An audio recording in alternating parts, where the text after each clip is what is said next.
Hello दोस्तों, स्वागत है आप सभी का हमारे चैनल लीगल नॉलेज में। आज हम लोग चर्चा करेंगे आईपीसी के धारा 100 के बारे में, जो प्रावधान करता है शरीर की आत्म प्रतिरक्षा के बारे में। सामान्य तौर पर यदि कोई व्यक्ति किसी व्यक्ति की मृत्यु कारित कर देता है तो उसे मृत्युदंड या आजीवन कारावास से दंडित किया जाता है।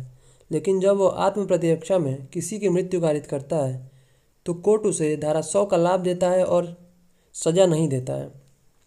आज हम लोग इसी के बारे में चर्चा करेंगे कि कब कोई व्यक्ति अपने या किसी अन्य व्यक्ति के शरीर की आत्म प्रतिरक्षा में किसी अन्य व्यक्ति की मृत्यु कारित कर सकता है। आईपीसी सेक्शन 100 कब शरीर की प्राइवेट प्रतिरक्षा के अधिकार का विस्तार मृत्यु कारित करने तक होता है। आगे देखेंगे। शरीर की प्राइवेट प्रतिरक्षा के अधिकार का विस्तार पूर्ववर्ती अंतिम धारा में वर्णित निबंधनों के अधीन रहते हुए हमलावर की स्वेच्छा मृत्यु कारित करने या कोई अन्य अपहानि कारित करने तक है। यदि वह अपराध जिसके कारण उस अधिकार के प्रयोग का अवसर आता है ये तस्मिन पश्चात प्रगणित भांतियों में से किसी भी भांति का है, अर्थात आगे बताए गए प्रकारों में से अगर किसी भी प्रकार से आपके ऊपर हमला होता है तो आप आत्मरक्षा में उस व्यक्ति की मृत्यु कारित कर सकते हैं।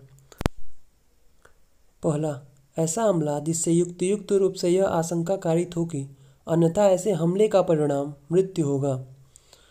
अर्थात यदि कोई आप पे हमला करता हो, आपको यह लगे कि मैं अपने आत्म प्रतिरक्षा के अधिकार का प्रयोग नहीं किया तो वह मेरी मृत्यु कारित कर देगा, तो आप उस व्यक्ति की आत्म प्रतिरक्षा करके मृत्यु कारित कर सकते हैं।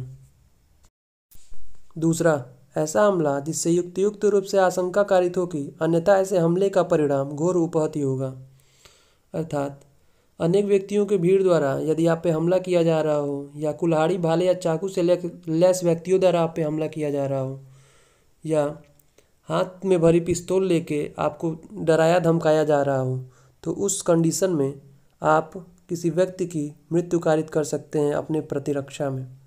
अब हम लोग देखेंगे तीसरा, बलात्संग करने के आशय से किया गया हमला। यदि कोई व्यक्ति आप पर बलात्संग करने के आशय से हमला कर रहा हो तो आप अपने आत्म प्रतिरक्षा में उस व्यक्ति की मृत्यु कारित कर सकते हैं। अब देखेंगे अगला चौथा, प्राकृतिक विरुद्ध काम तृष्णा की तृप्ति के आशय से किया गया हमला हो तब हम अपने आत्म प्रतिरक्षा में किसी अन्य व्यक्ति की मृत्यु कारित कर सकते हैं।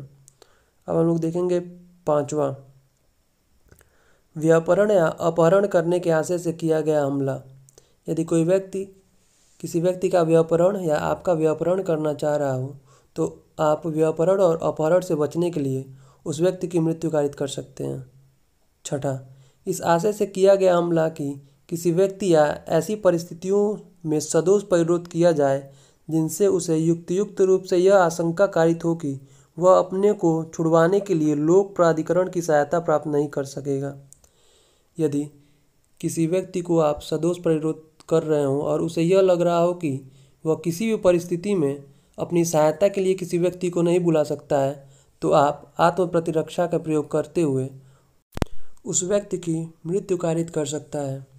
सातवां, अम्ल फेंकने या देने का कृत्य या अम्ल फेंकने या देने का प्रयास करना जिससे युक्त रूप से यह आशंका कारित हो कि ऐसे कृत्य के परिणाम स्वरूप अन्यथा घोर उपहति कारित होगी, तो आप ऐसे में उस व्यक्ति की मृत्यु कारित कर सकते हैं। इसे दंड विधि संशोधन अधिनियम 2013 द्वारा जोड़ा गया है। यदि आपको यह लग रहा हो कि कोई व्यक्ति आपके ऊपर अम्ल फेंकने वाला है या फेंकने का प्रयास करने वाला है तो आप इस अधिकार का प्रयोग करते हुए उस व्यक्ति की मृत्यु कारित कर सकते हैं। अब हम लोग इससे संबंधित एक केस देखेंगे, लक्ष्मण साहू बनाम स्टेट ऑफ उड़ीसा।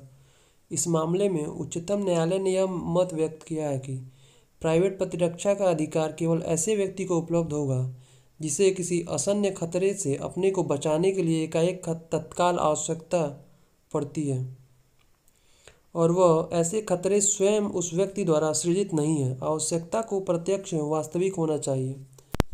अर्थात यदि किसी व्यक्ति ने स्वयं अपने आप को किसी खतरे में न डाला हो और उसे तत्काल ऐसी आवश्यकता पड़ती है कि वह अपने आप को आत्म प्रतिरक्षा करे तो वह इस अधिकार का प्रयोग कर सकता है।